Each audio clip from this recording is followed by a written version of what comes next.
voice of Florida architecture. I'm your host, Rhonda Hammond, AIA. We have a very special guest with us today, AIA Florida's Executive Vice President, Becky Magdaleno, Honorary AIA. Thank, Welcome, Becky, and thank you for being here today. thank you, Rhonda. I'm very excited to be here, and I'm very honored that you asked me to be part of the podcast.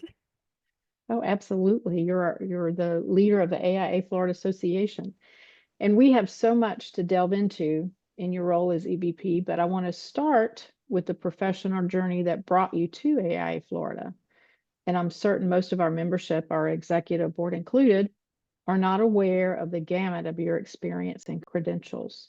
So tell us about the experience that prepared you to play such an integral role at AIA Florida. Well, after hearing everybody's journey to architecture, I guess this is my origin story. Um, Exactly. FSU brought me to Tallahassee, so that's where I went to school. And during my senior year, I got an internship at the Capitol. I was majoring in political science and humanities, so I was doing two very different majors. So I got an internship in the Senate, the Florida Senate. That ended up turning into a job. And my first election after I graduated and was the 2000 election, which if those of you that were in Florida in 2000 would remember, that's Bush v. Gore, where Tallahassee and our state became the center of the universe for a long time. So that was a very interesting time. I remember my parents came to visit. I took them over to the Capitol and showed them where all the media was camped out. And for those of you that were in Tallahassee at the time, if you didn't get a chance to see it, literally in the courtyard there was electrical tape on the grounds, and it would say CNN or whoever gets to go their little spot. So I stayed in politics for several years. I even worked on a gubernatorial campaign. And then later, that contacts in that same internship got me my first job in the association world with the Florida Bankers Association, where I was their vice president of membership. So that one internship that was only 6 months, it was my last semester of college, just that networking and the relationships that you establish there turned into a couple of jobs. And with that association experience, was able to come over to AI Florida. So it's been quite the journey.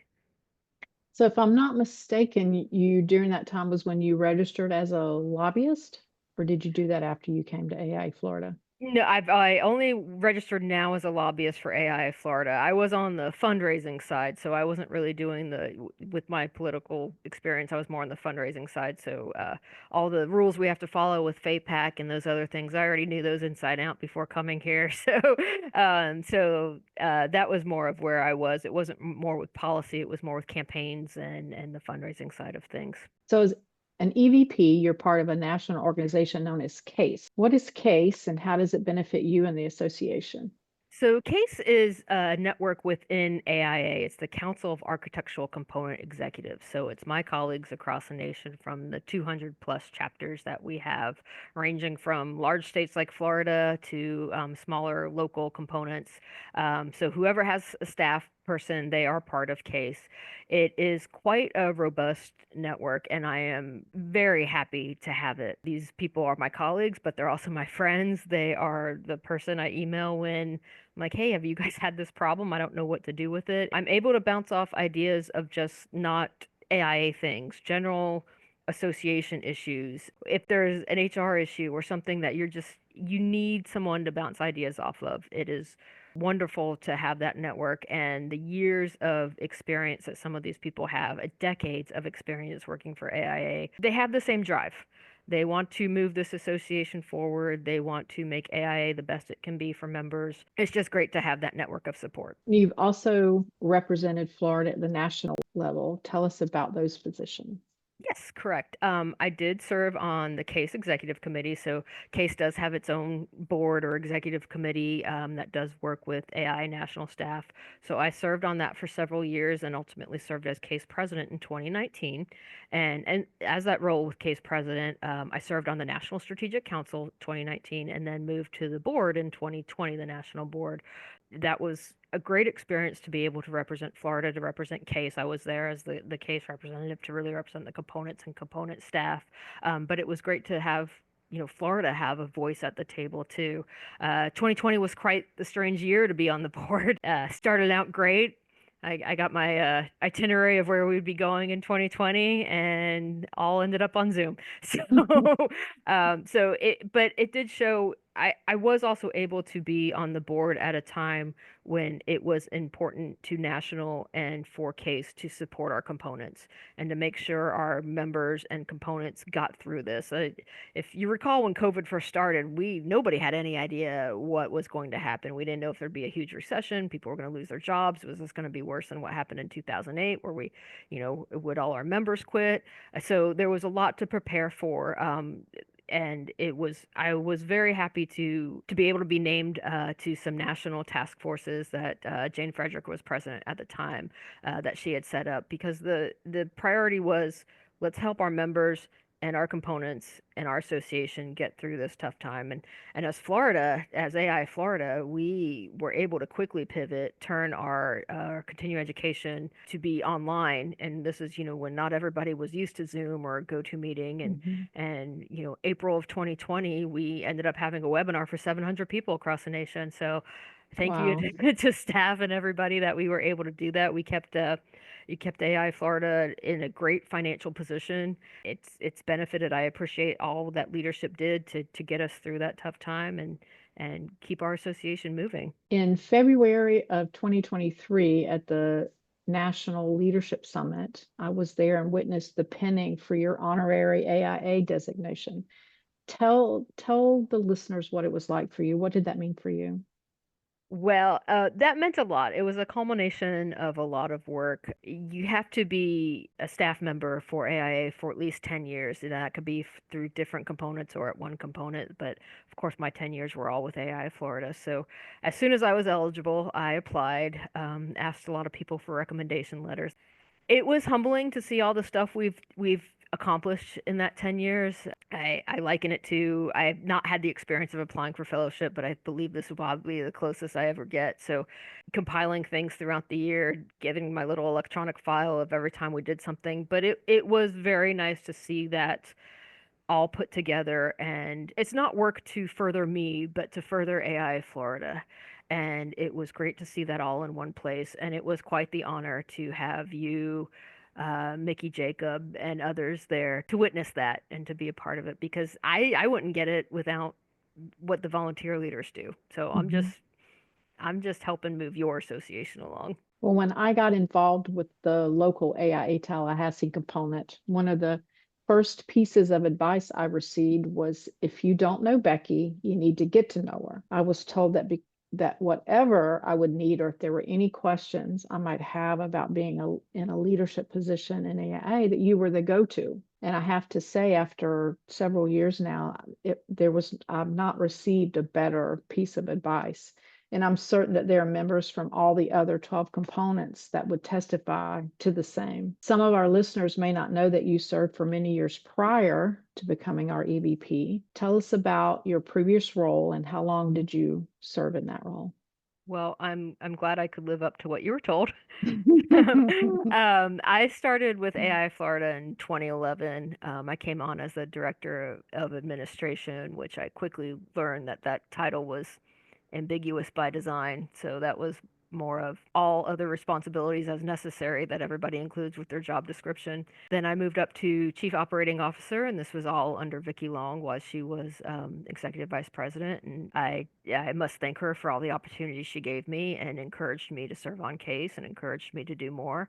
So I am grateful to her. And then she announced her retirement after 17 years with the organization. So I had to go through the same procedure that everybody else did. There was no special treatment. We do for our members, we do at AI Florida have a transition policy and do have a plan in place. So as soon as Vicki said she's retiring, the wheels went into motion, and I got my resume together, and I had to go through the interview process just like other people, and other people were interviewed for this position. So we did have that transition policy in place, and just having now I've just marked my 13-year anniversary, and having all that institutional knowledge, I do think that gave me an edge. So, Oh, and it's been, as far as I can tell, a smooth transition, and that is a hard transition for an association to make. to get a new CEO, a new chief staff officer, chief staff executive is quite the transition. Can be rough sometimes, Hmm. but I hope our members haven't seen anything different, and if anything, hopefully an improvement in their member services. So yeah, AI Florida is stronger than ever. I agree. So the AIA Florida president at the time that hired you during that process, Ignacio Reyes, FAIA, he shared that when you walked into the room for your interview, that you owned it. And he said that you were prepared, you were ready, you shared your vision, and I would have loved to have been there to see that. You had a lot of support from the components around the state for your candidacy. Sometimes we felt like we were going to hold a revolution, so to speak, because everybody was so supportive of your candidacy. So it's great that, like you say, it was institutional knowledge, and it just makes for a smooth transition, and then it just runs the team. I'm going to let you talk about the staff and the team and Okay. how well they run together. But before we get into the specifics of your role as VAP, tell us, who is AIA Florida? Well, we can go back to our mission week and the name title of this podcast. We are the voice of Florida architecture. We are the only association representing architects and architecture before the Florida legislature, before state regulatory boards. And that's where those decisions are made about your licensure, your right to practice, who gets to do what within Florida, your scope of practice, how many continuing education credits you need, and what courses you need. That's all done at the state level. So it is this organization that is representing you before the regulatory board, fighting for your right to to remain licensed and not have other people encroach on what an architect can do, and even to the point of defending the title of architect. As many of our listeners will know, a few years ago that was under attack. We had somebody that was not licensed in Florida claiming First Amendment rights to use the term architect, and it was AI Florida. It was our legal team at Gray Robinson working with the Board of Architecture and Interior Design and filing an amicus brief and using what influence and contacts we had to say, no, you have to be licensed and educated to call yourself an architect. Not anyone can just say I'm an architect. Not everyone knows what we do every day, but we are the organization out there uh, guarding the practice of architecture. Can you talk to us about FAPAC? Sure. FAPAC is the Florida Architects Political Action Committee. So it is a separate organization from AI Florida, but it is related. So it is a political action committee or political committee filed with the Florida Division of Elections. But this is our vehicle to take in contributions from individuals, corporations. We follow Florida state campaign finance laws and not federal campaign finance laws. And we use that money to give to legislative candidates for the state legislature that are in support of our issues.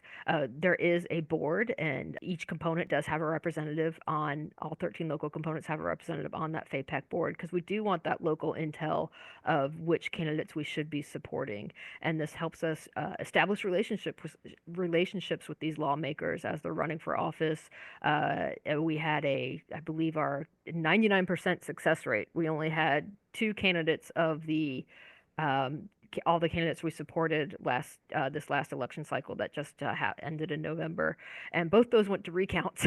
So so we barely lost those two, but so we had like a 99% success rate. So we already have, before session starts, we have already had those conversations. We try to make those check deliveries local. This year's hurricane season wasn't so kind to us to get all those done, but we do want to make sure that it's constituents, it's architects who are constituents, establishing those relationships and letting their lawmakers know, our lawmakers know, that you guys are a resource, that it's not just blueprints, but anything you need an architect for, we are here and we can give you that information and help you as you make these decisions on broad array of issues that a lawmaker is supposed to be an expert in, all of them, during the 60 days of session. We also have another on the Florida Foundation. Talk to us about its purpose. Sure. The Florida Foundation for Architecture is our charitable arm. So this is a 501(c)(3) with the IRS. This is akin to, any other charitable organization that you can make a tax deductible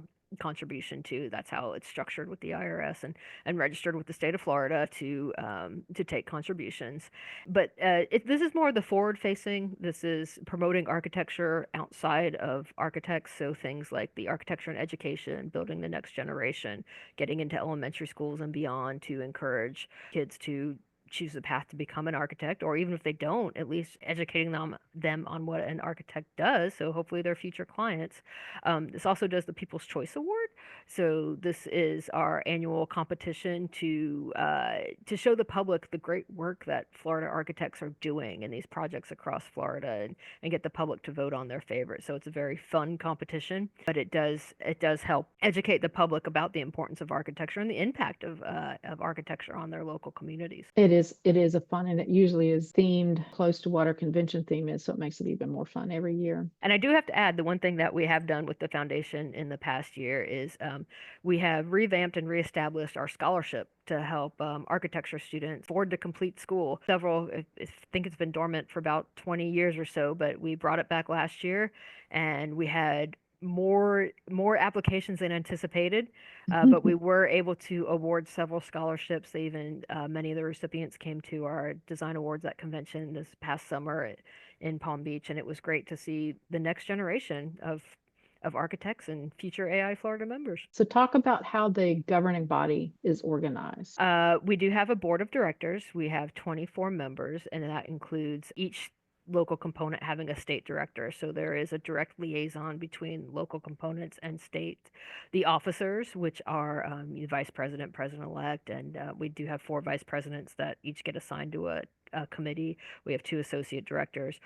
Those are all elected at our annual meeting at convention, and then the local components get to choose their delegates, and the delegates vote and choose those officers. So meet at least quarterly in person, if not more. But this is the body making decisions, setting the path with the strategic plan. We just got back from our strategic planning retreat, and are implementing a new plan for the next 3 years. And this is also the governing body that has the fiduciary duty to use our member dues wisely and protect our resources, whether it be volunteer hours, of course, making sure we're financially stable and making the right financial decisions, and even utilizing staff the way we should be, and making sure that what we're doing is providing the highest return on investment of member dues. Very good. So AI Florida is part of a group called Large State. Tell us what that's about. So the large states are kind of just what that sounds like. It's the states that have the largest membership, and right now it's about the top 10 largest states, and they get together and meet. We have a lot of commonalities, especially when it comes to advocacy. We're seeing a lot of the same issues within our state legislatures, and how we prepare for that. Of the large states, I believe Florida is number 5 now with membership. I think it's New York, California, Texas, Illinois, then us. May have that in the wrong order, but there we are. So we do have a good amount of membership and wield some power within the AIA network. And when the large states get together, we do have an annual meeting where the presidents and presidents-elect from all the large state chapters get together and have work together on similar issues, and we can have an impact. And it helps pool resources. I don't have to replicate something. If in California this program has worked, then that's something I can do here. We've even worked with New York State when they were already doing SAP training. It helps us work together, and then we reciprocate when there are Florida licensed architects living in New York that they come take our Advanced Florida Building Code course. So there's a lot of ways we can work together. So we are using all of our resources, no matter what state it is, wisely. That is a great resource. So tell us where AI Florida is with regard to membership in Uh, relation to the state licensed member. Sure. We have about 4,400 members now. That includes our associate members and those that are on the path to licensure. There are about 12,000 licensed architects in Florida, that has grown. That's about more than 900 than this time last year. But that's not all just people living and working in Florida, going to architecture school in Florida and then setting up shop here. So more than half of licensees don't live in Florida. They obviously get a license to work on a project here. So about 46% of those licensees actually live in Florida and are eligible for membership. So we are at about a 55% market share right now. And that has stayed steady and it has gone up just a little bit. There were years where we were below 50, so I'm happy that we have stayed. Our average over the past 12 years has been about 54, 55. So happy to report that. I would love to see that go higher. So we will keep working on getting those architects that aren't members because they are benefiting from what we're doing, especially advocacy wise. So I would love to see them all as members and realize some of the benefits you get, like your transcript, where you don't have to keep track of your credits yourself. Let AIA do that for you. Yeah, I personally have taken advantage of that benefit for sure. AIA Florida has a long, robust history setting the bar for association excellence, financial stewardship, collaborating for its local component success, and organizing conventions that are the envy of the nation. You're the executive vice president of AIA Florida, just celebrating your third year. As you took the helm of what Tell us what were the goals and the vision you'd set for the association. I wanted members to be proud of being a member. I wanted people to want to be a member. Obviously, the board and the membership sets our path, and with the strategic plan is setting our goals and where we need to be. And I want to get you where you want to be. I've been happy to see I get this much more community feeling at our events. And I am very much happy to see how architects from all parts of the state or even within the same town work together. There doesn't seem to be there seems to be a lot of camaraderie, and I'm very happy to see that. And even just every year at convention, you see people that's their one time a year they see their friends from other sides of the state. And I'm very happy to see that it really is a network. It is a group of professionals working together. Anytime there's an issue where AI Florida takes a stand or where architects want to have a say in it, it's always for the betterment of the community, of our state, of how it affects protecting the health, safety, welfare. That is truly what you're licensed for and seems to be what drives all decisions. It's, how we're designing to mitigate for hurricanes, how we're getting people back in their homes after disasters. It's the feeling you get when you walk in a building. It's the experience, it's that human experience. You guys are always thinking about that wherever you go and whatever you do, and it's always for the betterment. It's never for your personal gain. It's always for the betterment of others. So, in fulfilling our mission, we continually seek to provide value to our membership. How do you, as EVP, and your staff provide value? Well, we'd like to be your number one choice for continuing education as you always fulfill your requirements for your license.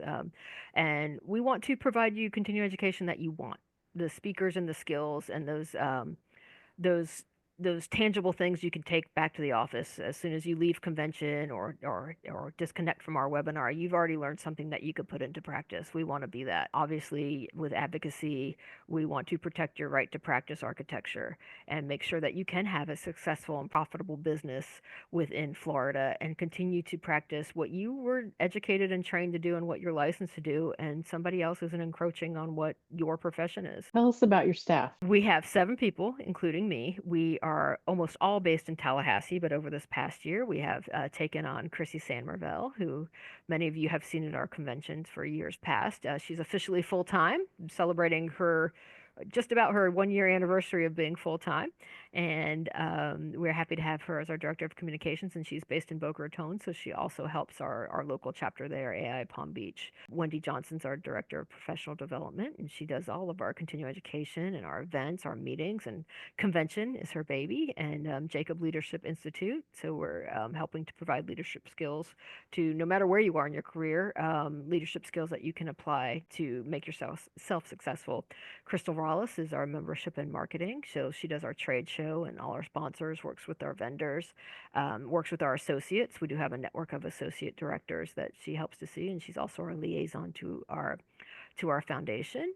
We have George Henning. He's our manager of component relations. So he's the one that deals with a lot of the components that we help to manage. So it's not just AI Palm Beach. We have with almost the majority of our components, we have some sort of support system or mechanism for helping them, whether it's website updates or getting emails out. And George is the point person on a lot of that. Larry Crumby is our executive business manager. He does a lot of support financially, as far as making sure we're keeping our bookkeeping straight and getting checks cut and those type of things. And he makes all the appointments for legislative day, so he'll be pretty busy here within the next month or so. And Hillary Gill is our administrative assistant, and she's the voice you hear on the other side of the phone. We are happy and we are very proud that you don't have to call an 800 number, that you actually get a person on the other line. There is a live human if you're calling during business hours. And for the most part, that's Hillary, and she's always very happy to help you with anything that you need, whether it's a certificate or getting you registered for something. That's what she's there for. So your 3 years have been action packed. We've launched the podcast this year Yes. and the legal helpline. Tell us about that and if there's any other achievement you'd like to highlight.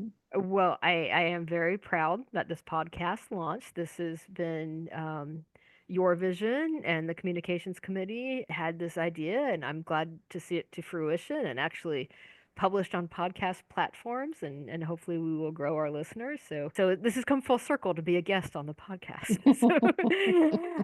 Also happy to announce that within this next year, in addition to these full length episodes of the podcast, that we will be having our advocacy minute.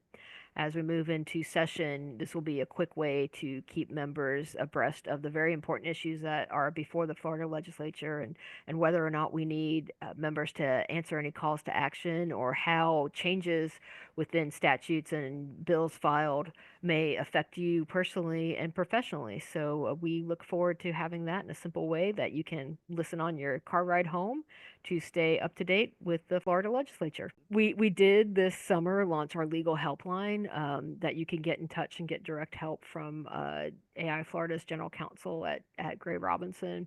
Oftentimes there's just a question you have, whether it's HR related or contractual related, that you don't want to get somebody on retainer, and maybe you only need 3 to 5 hours of legal time or something like that. So we want to help bridge that gap of you having to hire your own counsel when maybe there's just a question that we could help you with. So that is on our website. We launched it at convention this summer, so there is a direct form on our website, that you can submit your question, and we'll work with legal counsel to get you an answer. And should it turn into something that's bigger, you will be advised to either hire Gray Robinson or get your own counsel for that. But hopefully this will help you through those little questions, especially for the firms that aren't big enough to have in-house counsel, which is Mhm. most of our members, that AI Florida can provide that service for you. That's a great resource. That's an incredible resource. So part of my message this year as president, I've encouraged our members to be proactive, engaging with AIA National.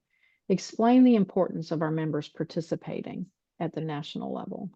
Well, like I said before, it's important that AI Florida has a voice, and that it's not just me as a staff person, but making sure it's you as volunteer leaders who have been the boots on the ground from your local component all the way to the state component, and we do want to have that connection with national. I'm very happy now that for 2025 we'll have 3 strategic counselors. Maybe our listeners might remember that there was a governance change and the regions that were gone. We used to have 2 people from the Florida Caribbean region go to the strategic council. Now it's gone to a state-based model. While we still keep our relationship with AI Puerto Rico and AI Virgin Islands with our awards and magazine, but now Puerto Rico has their own state representative to the strategic council, and we just have one from Florida.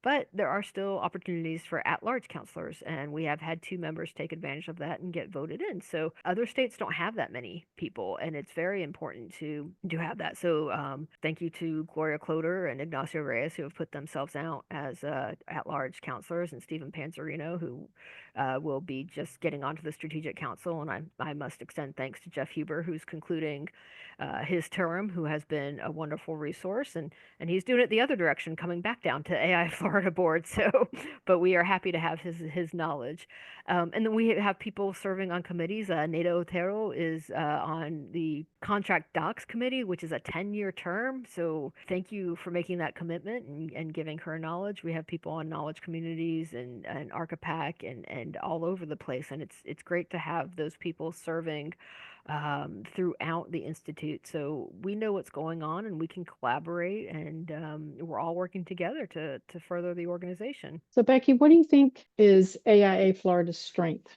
What makes us the association that we are? I will go back to community. I think we really have a strong community of architects that are on the path to becoming architects. I think we have helped support each other. Definitely have the singular goal of furthering architecture in whatever form that will be, whether it's protecting licensure or protecting historic structures, or making sure the Florida Building Code is actually mitigating hurricanes, is helping people. So I really think it's our community that we seem to really support each other, and I just think that's something that's to be admired. So, are there things that we can improve on? Well, there's always things we can improve on. So, yes, I mean, as staff, we want to make sure that we're meeting your needs, that we're meeting the members' needs, that the members are getting the most out of their membership dues. It's a financial commitment to be a member of the AIA. It's a commitment to keep you up your continuing education beyond what licensure calls for. So, I am very grateful to every single member that does this every year and commits time to even volunteer on top of just being a member. So as staff, we want to make sure we are meeting all your needs, if not exceeding your needs as an architect or someone who is on the path to become an architect in Florida. So we always want to make sure that we are continually serving our members, and we always know that there's room for improvement for that. And the board, the executive board is very much on line with that. And we have such a great board coming for 2025. But Becky, from your perspective, what does membership in the AIA Florida offer those that are not currently members? Well, it helps support the organization that's protecting you, that is protecting your right to practice, that is protecting your right to be licensed, is helping your firm, or even if you are a sole proprietor, helping you be successful, to continue to be successful in the profession that you have chosen. Even down to, we mentioned it before, having that transcript. If you are ever audited by the Board of Architecture and Interior Design, just print out that transcript or save the PDF and email it away, and you're good to go. And that's something you didn't have to worry about. We are your source for continuing education, the quality continuing education that you want to see, with the topics that you do want to learn about, whether it's personal improvement or leadership skills or technical code related education, or even just hearing the latest in design and technology. We want to make sure that we're covering all those different topics that architects want to hear about. And you're supporting your fellow architects, and you're supporting your association that is helping keep architecture alive and well in Florida. So thank you, Becky, for your leadership and for your dedication to our profession, which is evident in your tireless work ethic and advocating and promoting our profession. Thank you for being here today. Well, thank you for having me, Rhonda. This has been a very enjoyable conversation. I hope our listeners learned about the efforts that go into running the association, the commitment to your success as a practitioner by our EVP and her staff, and the wealth of benefits that membership in AIA Florida can offer. I welcome you to follow our podcast so that you won't miss any of the upcoming episodes. You can find us on Apple and Spotify. This is Rhonda Hammond, AIA, your host. I, along with AIA Florida's Executive Vice President and staff that have produced the Voice of Florida Architecture, thank you for listening to Season 1 of our podcast. We hope you were encouraged as you heard how the association advocates for the profession of architecture, and were inspired by the different board members and award winners as they shared their stories. We hope you'll join us for Season 2, scheduled to launch in January. Our first episode will feature our 2025 AIA Florida President, Elizabeth Camargo, AIA. Again, thank you for listening.